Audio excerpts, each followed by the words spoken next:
Assalamualaikum warahmatullahi wabarakatuh. Perkenalkan, nama saya Kak Puspitasari, kelas MJ 301 Prodi Manajemen. Pada kesempatan kali ini, saya akan mepresentasikan ujian akhir semester mata kuliah Manajemen Operasional 1 dengan dosen pengampu yaitu Ibu Pustika Ayuningpuri, SE MSIM. Kali ini saya akan membahas tentang pola produksi dan manajemen proyek. Baik, kita akan membahas tentang pola produksi. Nah, berikut ini adalah sebuah tabel tentang pengerjaan pola produksi.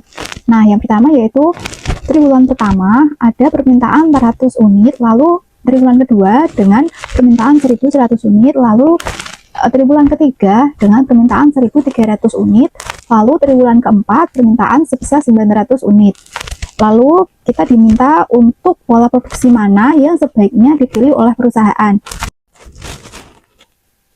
Jadi kita akan menghitung pola produksi konstan. Nah, pola produksi konstan adalah jumlah produksi yang dihasilkan selalu sama dalam setiap satuan waktu atau per triwulan. Nah, kali ini pola produksi konstannya yaitu sebesar 1.000 unit per triwulan. Mari kita menghitungnya. Nah, biaya perputaran tenaga kerja tidak ada karena produksi akan selalu sama atau tetap. Lalu yang kedua yaitu menghitung biaya simpan. Pada triwulan pertama, 1.000 itu yaitu pola produksi konstan. Nah, dikurang 400. Nah, 400 ini yaitu permintaan pada triwulan pertama. Dikali Rp250 yaitu sebesar Rp150.000. Lalu yaitu triwulan kedua. Nah, 1.000 ditambah 600. Nah, 600 ini didapat dari sisa triwulan pertama. Lalu dikurangi 1.100 dikali Rp250 yaitu menjadi Rp125.000. Lalu pada triwulan ketiga yaitu 1.000 ditambah 500 didapat dari sisa triwulan kedua. Dikurangi 1.300 karena permintaan pada triwulan ketiga yaitu 1.300 dikali Rp250 menjadi Rp50.000. Lalu pada triwulan keempat yaitu 1.000 ditambah 200 dikurangi 900 karena permintaan pada triwulan keempat yaitu 900 dikali 250 yaitu menjadi Rp75.000. Nah, biaya subkontrak tidak ada karena kekurangan produksi dapat dipenuhi dari persediaan. Lalu yaitu biaya kerja lembur juga tidak ada karena perusahaan berproduksi secara konstan sebesar 1.000 unit. Berarti tidak melebihi 1.500 unit. Lalu biaya labor turn off juga tidak ada karena perusahaan berproduksi secara konstan, berarti tidak pernah ada perubahan volume produksi, baik penurunan atau penambahan dari triwulan tertentu ke triwulan berikutnya. Nah, lalu yang berikutnya yaitu kita menghitung pola produksi bergelombang. Pola produksi bergelombang adalah pola produksi yang dimana jumlah yang diproduksi setiap periode tidak selalu sama, mengikuti perubahan tingkat penjualan dalam setiap perusahaan. Nah, pada triwulan pertama permintaan sejumlah 400 unit, lalu triwulan kedua sebesar 1.100 unit, lalu triwulan ketiga sebesar 1.300 unit, lalu triwulan keempat sebesar 900 unit. Nah, mari kita menghitungnya. Nah, yang pertama yaitu biaya simpan tidak ada. Lalu biaya subkontrak juga tidak ada karena produksi tidak melebihi kapasitas sebesar 1.500 unit per triwulan. Lalu yaitu biaya kerja lembur juga tidak ada karena dapat dipenuhi dengan pola produksi yang telah ditentukan. Lalu yang berikutnya yaitu biaya turnover. Pada triwulan pertama tidak ada karena baru berproduksi, jadi tidak ada perubahan volume produksi. Lalu triwulan kedua yaitu sebesar 1.100 dikurangi 400 dibagi 100 dikali Rp15.000 yaitu sebesar Rp105.000. Lalu pada triwulan ketiga yaitu 1.300 dikurangi 1.100 dibagi 100 dikali Rp15.000 yaitu sebesar Rp30.000. Nah, pada triwulan keempat yaitu sebesar 1.300 dikurangi 900 dibagi 100 dikali Rp25.000 yaitu sebesar Rp100.000. Maka totalnya yaitu sebesar Rp235.000. Baik, yang terakhir kita akan menghitung pola produksi moderat. Nah, pola produksi moderat adalah pola produksi yang menggabungkan elemen dari pola produksi konstan dan bergelombang yang bertujuan untuk mengoptimalkan biaya dan efisiensi produksi.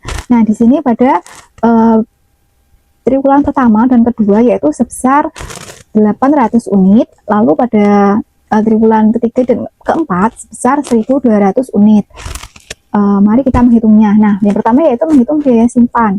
Pada triwulan pertama yaitu sebesar 800 dikurangi 400. Nah, 400 ini yaitu permintaan pada triwulan pertama dikali 250 yaitu sama dengan Rp100.000. Lalu pada triwulan kedua yaitu 800 ditambah 400. Nah, 400 ini dapat dari persediaan dari triwulan pertama. Nah, dikurangi 1.100 karena permintaan pada triwulan kedua yaitu sebesar 1.100 dikali 250 yaitu sama dengan Rp25.000. Lalu triwulan ketiga yaitu 1.200 ditambah 100 dikurangi 1.300 dikali 250 sama dengan 0. Lalu pada triwulan keempat yaitu sebesar 1.200 dikurangi 900 dikali Rp250 yaitu sebesar Rp75.000. Jadi totalnya yaitu biaya simpan sebesar Rp200.000. Nah, biaya kerja lembur tidak ada, lalu biaya subkontraknya juga tidak ada, lalu biaya labor turnover terjadi pada triwulan ketiga, di mana saat triwulan kedua berproduksi sejumlah 800 unit, namun pada triwulan ketiga berproduksi sejumlah 1.200 unit. Jadi terjadi perubahan volume produksi dari triwulan kedua ke triwulan ketiga, yaitu penambahan sejumlah 400 unit. Dengan penambahan 400 unit, sedangkan setiap penambahan produksi sebesar 100 unit dikeluarkan biaya labor turnover sebesar Rp25.000. Maka perhitungannya adalah sebagai berikut. Pada triwulan ketiga yaitu sebesar 1.200 dikurangi 800 dibagi 100 kali 15.000 yaitu sebesar sebesar Rp60.000. Nah, berikut ini adalah perhitungan biaya tambahan untuk masing-masing pola produksi di atas adalah sebagai berikut. Yang pertama yaitu pola produksi konstan. Nah, biaya simpannya yaitu sebesar Rp400.000. Tidak ada biaya lembur, tidak ada biaya subkontrak, dan tidak ada biaya turnover. Nah, jadi totalnya yaitu sebesar Rp400.000. Lalu yaitu pola produksi bergelombang. Nah, biaya simpanan tidak ada, lalu biaya lembur juga tidak ada, biaya subkontrak tidak ada, tapi biaya turnovernya yaitu sebesar Rp235.000. Lalu yaitu pola produksi moderat. Nah, biaya simpanan yaitu sebesar Rp200.000, biaya lemburnya tidak ada, biaya subkontraknya tidak ada, dan biaya turnovernya yaitu sebesar Rp60.000. Jadi totalnya yaitu pada produksi konstan yaitu sebesar Rp400.000, pada pola produksi bergelombang yaitu sebesar Rp235.000, lalu pada produksi moderat yaitu sebesar Rp260.000.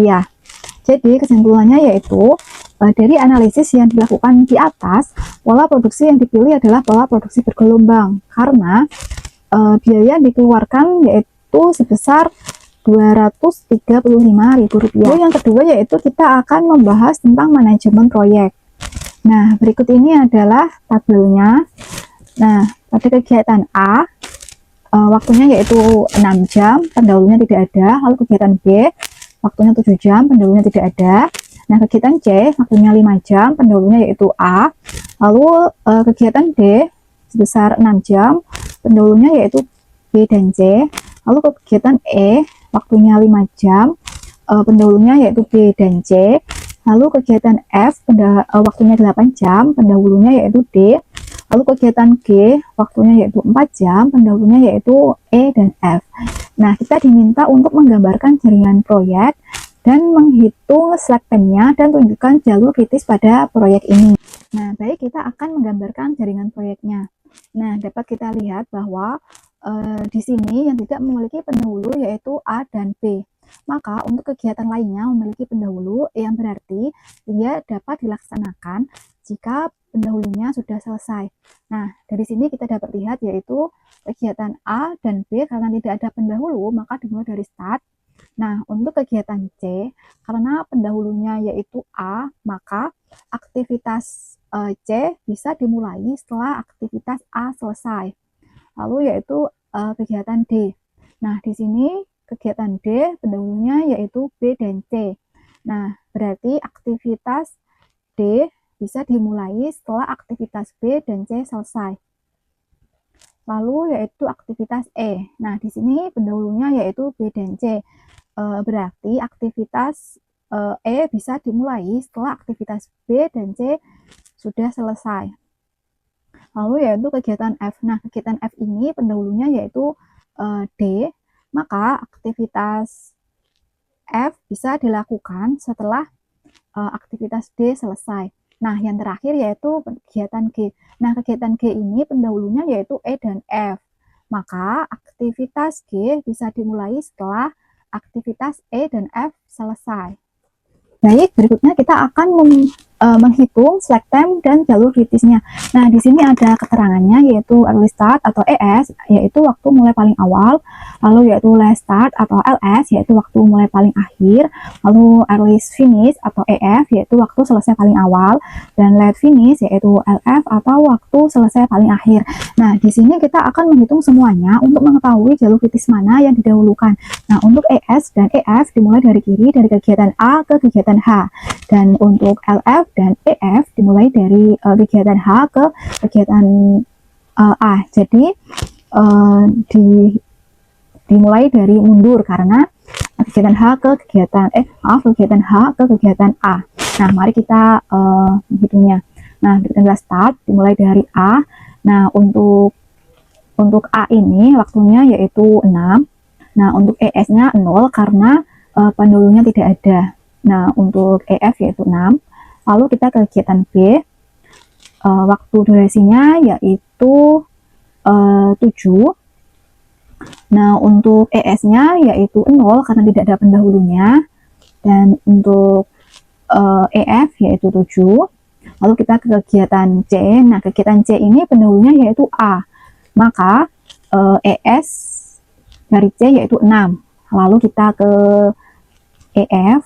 Nah, EF ini didapat dari 6 ditambah dengan 5. Nah, 5 ini yaitu waktu dari kegiatan C, yaitu dijumlahkan menjadi 11. Nah, lalu berikutnya yaitu kegiatan D. Nah, kegiatan D ini pendahulunya yaitu B dan C. Nah, untuk kegiatan D, durasi waktunya sebesar 6 jam. Nah, untuk ES-nya 11. Nah, 11 ini didapat dari kegiatan kegiatan C. Nah, karena kegiatan A dan kegiatan B jumlah EF-nya paling banyak yaitu pada kegiatan C yaitu 11, maka untuk ES pada kegiatan D yaitu 11 karena diambil yang paling besar. Nah, untuk EF-nya yaitu didapat dari 11 ditambah 6 yaitu 17. Nah, lalu berikutnya yaitu kegiatan E. Nah, kegiatan E ini pendahulunya juga B dan C. Nah, untuk kegiatan E durasinya yaitu 5 jam. Nah, untuk ES juga sama, dapat dari kegiatan C, karena dari kegiatan B dan C durasi yang paling lama yaitu kegiatan C sebesar 11. Lalu untuk ES-nya untuk kegiatan E ditulis 11. Lalu untuk EF yaitu 16 didapat dari 11 ditambah 5. Lalu berikutnya yaitu kegiatan F. Nah, kegiatan F ini pendahulunya yaitu D. Maka untuk ES-nya ditulis 17. Nah, untuk EF yaitu 25 didapat dari 17 ditambah 8 karena 8 itu dari lama dari kegiatan F yaitu 8 jam. Nah, yaitu dijumlahkan menjadi 25. Lalu yang terakhir yaitu kegiatan G. Nah, kegiatan G ini waktunya yaitu 4 jam dengan pendahulu yaitu EF. Maka untuk mencari ES yaitu didapat dari pendahulu dari E dan F. Nah, untuk kegiatan ES-nya yaitu 16 dan untuk kegiatan F ES-nya yaitu 25. Jadi diambil yang paling besar yaitu 25. Maka ES-nya dari kegiatan G yaitu 25 dan EF-nya yaitu 29 didapat dari 25 ditambah 4. Yang berikutnya kita akan menghitung LF dan LS. Nah, kita mulai dari kegiatan G karena LF dan LS dimulai dari kegiatan yang paling akhir ke kegiatan awal, yaitu dari kegiatan G ke kegiatan A. Nah, kita akan menghitung kegiatan G terlebih dahulu. Nah, untuk LF-nya yaitu 29, lalu LS-nya yaitu 25, didapat dari 29 dikurangi 4. Nah, 4 ini yaitu waktu kegiatan dari kegiatan G, yaitu 4 jam. Nah, lalu berikutnya kita menghitung E dan F, karena pada kegiatan G pendahulunya yaitu E dan F. Nah, kita menghitung kegiatan F terlebih dahulu. Nah, untuk LF dari kegiatan F yaitu 25 didapat dari kegiatan G. Nah, lalu berikutnya yaitu kita menghitung LS. Nah, di sini yaitu 17 didapat dari 25 dikurangi 8. Nah, lalu berikutnya kita menghitung kegiatan E. Nah, kegiatan E ini LF-nya yaitu 25 didapat dari kegiatan F. Dari kegiatan G. Nah, untuk LS-nya yaitu 20 didapat dari 25 dikurangi 5. Nah, lalu berikutnya yaitu kegiatan D. Nah, di sini untuk LF-nya yaitu 17 didapat dari kegiatan F. Nah, untuk LS-nya yaitu 11 didapat dari 17 dikurangi 6. Nah, didapat 11. Nah, lalu berikutnya yaitu menghitung kegiatan C. Nah, untuk LF-nya yaitu 11 didapat dari kegiatan C. Didapat dari kegiatan D. Nah, untuk LS-nya yaitu 6 didapat dari 11 dikurangi 5. Nah, lalu berikutnya yaitu kegiatan B. Nah, untuk kegiatan B, LF-nya yaitu 11 didapat dari kegiatan C. Lalu berikutnya yaitu LS. LS didapat dari 11 dikurangi 7, jadi sama dengan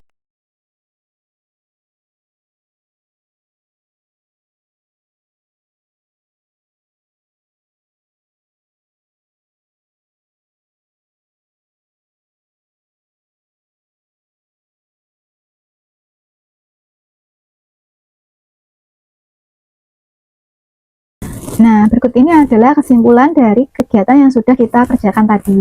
Nah, untuk menghitung slack time didapat dari LS dikurangi ES atau LF dikurangi EF. Nah, untuk kegiatan A waktunya yaitu 6 jam, untuk ES-nya yaitu 0, EF-nya 6, LS-nya 0, dan LF-nya 6. Nah, untuk slack time-nya yaitu 0 didapat dari 6 dikurangi 6 sama dengan 0. Nah, untuk kegiatan B yaitu waktunya 7 jam, untuk ES-nya yaitu 0, EF-nya 7, LS-nya 4, dan LF-nya 11, maka slack time-nya yaitu 4, didapat dari 11 dikurangi 7. Nah, lalu untuk kegiatan C, yaitu waktunya 5 jam, untuk ES-nya yaitu 6, EF-nya 11, LS-nya 6, LF-nya 11, maka slack time-nya yaitu 0. Nah, untuk kegiatan D, waktunya yaitu 6 jam, ES-nya 11, EF-nya 17, ELS-nya 11, dan LF-nya 17. Maka slack time-nya yaitu 0, didapat dari LF dikurangi EF, jadi 0. Nah, untuk kegiatan E, yaitu waktunya 5 jam, untuk ES-nya 11, LF-nya 16, LS-nya 20, LF 25, dan slack time-nya yaitu 9. Maka 25 dikurangi 16 yaitu 9. Lalu yang berikutnya yaitu kegiatan F. Nah, waktunya yaitu 8 jam, untuk ES-nya yaitu 17, F-nya 25, LS-nya 17, LF-nya 25, dan slack time-nya yaitu 0. Didapat dari 25 dikurangi 25 sama dengan 0. Nah, untuk kegiatan G yaitu waktunya 4 jam, ES-nya 25, LF-nya 29, dan LS-nya 25, lalu LF-nya 29. Maka slack time-nya yaitu 0, didapat dari 29 dikurangi 29. Nah, untuk jalur kritis terdiri dari aktivitas yang memiliki slack time 0. Nah, berdasarkan perhitungan tadi, jalur kritisnya yaitu A, C, D, F, dan G. Nah, untuk durasi proyeknya yaitu 29 jam. Nah, didapat dari kegiatan A sebesar 6 jam, lalu kegiatan C sebesar 5 jam, lalu kegiatan D sebesar 6 jam, dan kegiatan F sebesar 8 jam, dan kegiatan G sebesar 4 jam. Maka dijumlahkan yaitu menjadi 29 jam. Nah, slack time untuk semua kegiatan adalah 0 jam karena semuanya berada di jalur kritis. Berikut tadi adalah presentasi dari saya. Apabila ada kalimat dan kata yang kurang benar atau salah, saya mohon maaf. Semoga apa yang saya sampaikan dapat bermanfaat. Wassalamualaikum warahmatullahi wabarakatuh.